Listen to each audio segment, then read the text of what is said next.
নমস্কার বন্ধুরা, দীপালিস কিচেনে আপনাদের সকলকে স্বাগত জানাচ্ছি। আজকে আমি কাঁচা কলা আর 1 কাপ ছোলার ডাল দিয়ে খুবই সুস্বাদু একটি নিরামিষ রেসিপি আপনাদের সাথে শেয়ার করেছি। কাঁচা কলা তো খাওয়া শরীরের পক্ষে ভীষণ ভালো, তার উপরে যদি এই রকম একটি রান্না থাকে সেক্ষেত্রে 1 থালা ভাত কিন্তু শুধু এই পদ দিয়েই খাওয়া হয়ে যায়। তো পুরো ভিডিওটি দেখার অনুরোধ করছি, আশা করছি রেসিপিটি আপনাদের ভালো লাগবে। তো রান্নাটি করব, তার জন্য প্রথমেই ছোলার ডালগুলোকে ভালো করে 2 থেকে 3 বার জল দিয়ে ধুয়ে নেব। তারপরে জল দিয়ে আধ ঘন্টা মতো ভিজিয়ে রাখবো। আর কাঁচা কলার খোসা ছাড়িয়ে কিন্তু কাঁচা কলাকে কেটে রাখবো। তো এখানে দেখতে পাচ্ছেন ডাল জল দিয়ে 3 থেকে 4 বার ধুয়ে নিয়েছি। এবার আমি ডালের মধ্যে খানিকটা জল আবারও দিয়ে দিচ্ছি। এখন আধ ঘন্টার জন্য ভিজিয়ে রেখে দেব, তাহলে খুব সুন্দর ডাল ভিজে যাবে। এদিকে আমি কাঁচা কলাগুলো কেটে হলুদ জলের মধ্যে ডুবিয়ে রেখেছি। কাঁচা কলা কেটে এমনি ছেড়ে দিলে কিন্তু কলা কালো হয়ে যায়, যার কারণে আমি অল্প পরিমাণে জলে হলুদ দিয়ে সেই জলের মধ্যে ডুবিয়ে রেখেছি। আর কলার খোসাগুলো দেখতে পাচ্ছেন খুব বেশি পুরু করে কাটিনি, তো কারণ কলার খোসাও আমাদের শরীরের পক্ষে ভীষণ ভালো। তো আমি এখানে ছোট ছোট টুকরো করে কেটে নিয়েছি। এবার রান্নাটি করব, তার জন্য ওভেনের ওপর কড়াইটা বসিয়ে কড়াই 3 টেবিল চামচ মতো সর্ষের তেল দিলাম। তেল গরম করে নিয়েছি। এবার কাঁচা কলাগুলো তেলের মধ্যে দিয়ে দিচ্ছি। এর সাথে দিয়ে দিলাম হলুদ আর স্বাদ মতো লবণ। এবার কলাগুলো 2 থেকে 3 মিনিট মিডিয়াম টু লো ফ্লেমে ভেজে নেব। বন্ধুরা, রেসিপিটি সম্পূর্ণ দেখার অনুরোধ করছি। তারপরে কমেন্ট বক্সে অবশ্যই জানাবেন রেসিপিটি কেমন লাগলো।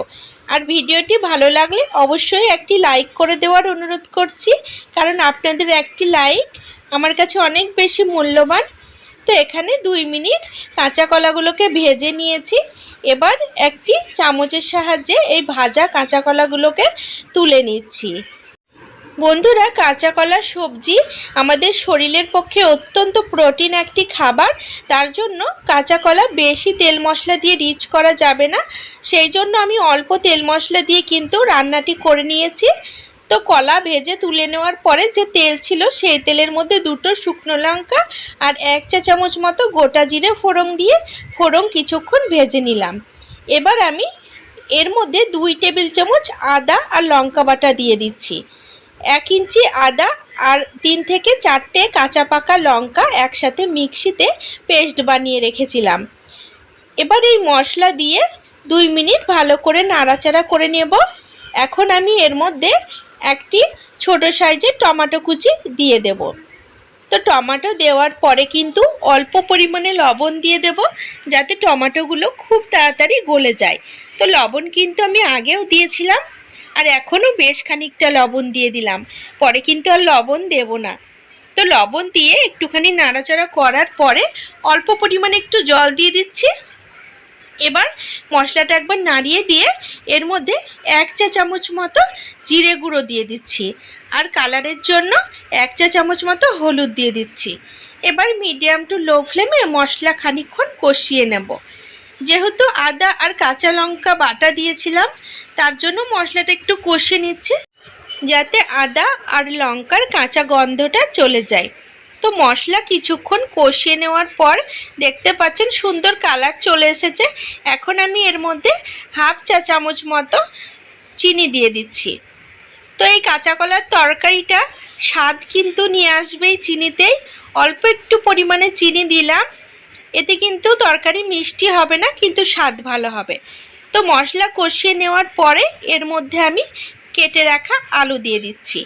তো এখানে 2টো মিডিয়াম সাইজের আলু ডুমো করে কেটে নিয়েছিলাম। তো মশলার সাথে আলু 2-3 মিনিট মতো কষিয়ে নেব, খুব বেশি কষানোর দরকার নেই। এবার আমি আগে থেকে ভেজে রাখা কলাগুলো এর মধ্যে ঢেলে দিচ্ছি।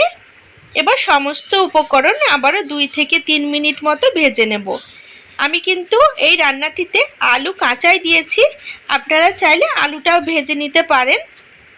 তো বন্ধুরা, ভিডিওটি ভালো লাগলে অবশ্যই আমার সাথে থাকবেন, আর আমার সাথে থাকার জন্য চ্যানেল সাবস্ক্রাইব করে বেল নোটিফিকেশনটা অবশ্যই অন করে রাখবেন, তাতে আমি আগামী দিনে যখনই নতুন ভিডিও আপলোড দেবো তার নোটিফিকেশান আপনারা সবার আগে পেয়ে যাবেন, আর ভিডিওগুলো কিন্তু সবার আগে দেখে নিতে পারবেন। তো এখানে সমস্ত উপকরণ কষিয়ে নিয়েছি, এবার 1 বাটি জল দিয়ে দিচ্ছি। তরকারিটা একবার নাড়িয়ে দিলাম। এখন আরও খানিকটা জল দিয়ে দেব, কারণ আলু আর কাঁচা কলা সেদ্ধ হতে একটু জল লাগবে। তো এখানে ঝোল ফুটে যাওয়া পর্যন্ত রান্না করব। এখানে ঝোল ফুটতে শুরু করেছে, এখন ঢাকা লাগিয়ে 5 মিনিট মতো হতে দেব। তো 5 মিনিট হোক, ততক্ষণে আমি আগে থেকে যে ডাল ভিজিয়ে রেখেছিলাম সেই ডালটা ভিজেছে কিনা দেখে নেব। তো এখানে দেখুন ডাল কিন্তু খুব ভালো মতো ভিজে গেছে। আমি একটা ডাল 2 ভাগ করে দেখাচ্ছি, দেখুন খুব সুন্দর কিন্তু ভেঙে গেল। তো আমি ডালটাকে প্রথমে বেটে নেব, তার জন্য ডালগুলোকে জল থেকে ছেঁকে নিয়ে এইভাবে মিক্সিং জারে দিয়ে দিচ্ছি।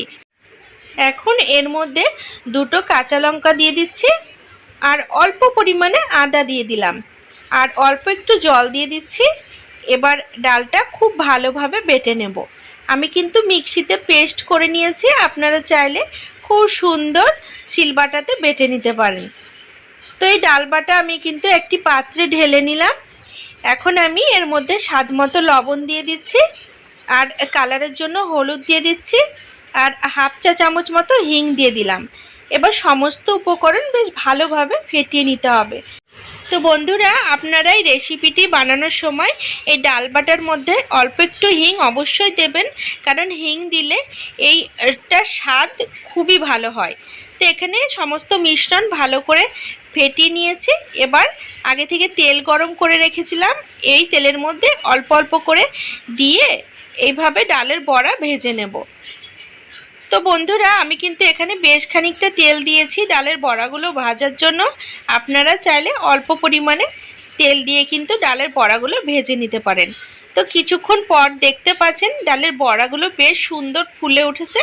এবার কিন্তু আমি এগুলোকে উল্টে দিচ্ছি আর বেশ লাল করে ভেজে নেব। তো বন্ধুরা, এই বড়াগুলো খেতে কিন্তু ভীষণই মুচমুচে হয়। শুধুও কিন্তু বড়াগুলো খাওয়া যায়, তাছাড়া ডাল রান্না করে ডাল ভাতের সাথে কিন্তু এই বড়াগুলো দিলে খেতে অত্যন্ত সুস্বাদু লাগে। তো এই বড়াগুলো ভাজা হয়ে গেছে, এবার আমি একটি পাত্রে তুলে নিচ্ছি। এবার বাকি ডালবাটা থেকে বড়াগুলো একইভাবে ভেজে নেব। এদিকে আমি দেখে নিই যে তরকারি হয়েছে কিনা। এখানে আমি ঢাকাটা তুলে নিচ্ছি। এখানে তরকারির ঝোল বেশ খানিকটা কম হয়ে এসেছে। এবার তরকারিটা একবার ভালো করে নাড়িয়ে দিচ্ছি আর দেখে নেব আলু আর কলাগুলো সেদ্ধ হয়েছে কিনা। তো আলু কিন্তু এখানে খুব সুন্দর সেদ্ধ হয়ে গেছে, আর কলাগুলো সেদ্ধ হয়ে গেছে। এবার আমি এর মধ্যে আগে থেকে ভেজে রাখা ডালের বড়াগুলো দিয়ে দিচ্ছি। তো ডালের বড়া দিয়ে বেশিক্ষণ রান্না করব না, 3 থেকে 4 মিনিট মতো নাড়াচাড়া করে হাই হিটে রান্না করব, আর কিন্তু ঢাকা দেব না। এমনিতেই ডালের বড়াগুলো ভীষণ মুচমুচে হয়েছে আর ভীষণ ফুলে উঠেছে, এর মধ্যে কিন্তু এমনিতেই ঝোল ঢুকে যাবে। তো ডালের বড়াগুলো দিয়ে কিছুক্ষণ নাড়াচাড়া করে ওভেনটা অফ করে দেব। আপনারা চাইলে ওপর থেকে গরম মশলা গুঁড়ো ছড়িয়ে দিতে পারেন, আমি কিন্তু গরম মশলা গুঁড়ো দিইনি। খুব সিম্পলভাবে রান্নাটি করেছি। আপনারা একদিন হলেও বাড়িতে রান্না করে দেখুন, আশা করছি ভীষণ ভালো লাগবে।